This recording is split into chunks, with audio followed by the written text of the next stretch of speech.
Hi hello welcome back to our channel. ఈరోజు మా ఇంట్లో Sunday special chicken dum biryani. నేనైతే ఫస్ట్ టైం ట్రై చేస్తున్నాను. ఏ విధంగా వచ్చిందో మీకు కూడా చూపిస్తాను. ముందుగా చికెన్ అయితే కడిగి తీసుకున్నాను.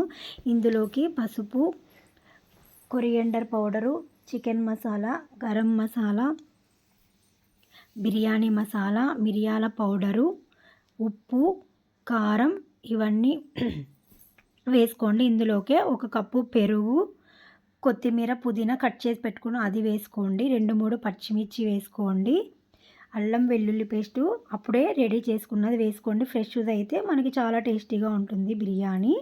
ఈ విధంగా అన్నీ వేసుకోండి. కొద్దిగా ఆయిల్ కూడా వేసుకోండి. ఆయిల్ ఎందుకంటే ముక్కల్ని బాగా ఉప్పు కారంలో పట్టేలా చూస్తుంది. మనం ముందుగా రెడీ చేసి పెట్టుకున్న ఆనియన్స్ కూడా వేసుకొని కొద్దిగా నిమ్మరసం వేసుకొని బాగా మిక్స్ చేసి గంట పాటు పక్కనైతే పెట్టేసుకోండి.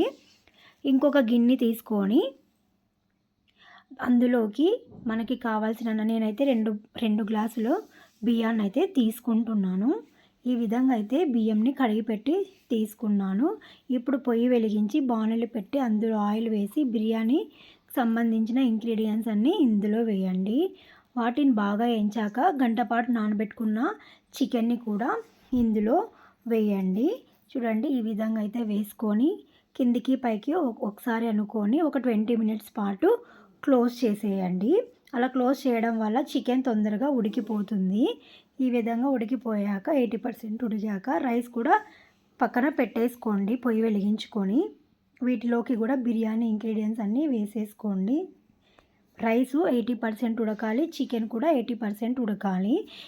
చూడండి ఈ విధంగా అయితే ఉడికిన ఒక బౌల్లోకి అయితే తీసుకున్నాను చికెన్ని. దీనిపైన రెడీగా ఉన్న రైస్ను కూడా వేసుకోండి. ఈ విధంగా వేసుకున్నాక దానిపైన మనం ముందు రెడీ చేసి పెట్టుకున్న ఆనియన్స్ని, కొత్తిమీర, పుదీనా, కొద్దిగా నిమ్మరసము, ఫుడ్ కలర్ మీ ఇష్టం వేసుకుంటే వేసుకోండి, లేకుంటే స్కిప్ చేయొచ్చు. వేసుకుంటే కలర్ఫుల్గా ఉంటుంది చూడడానికి.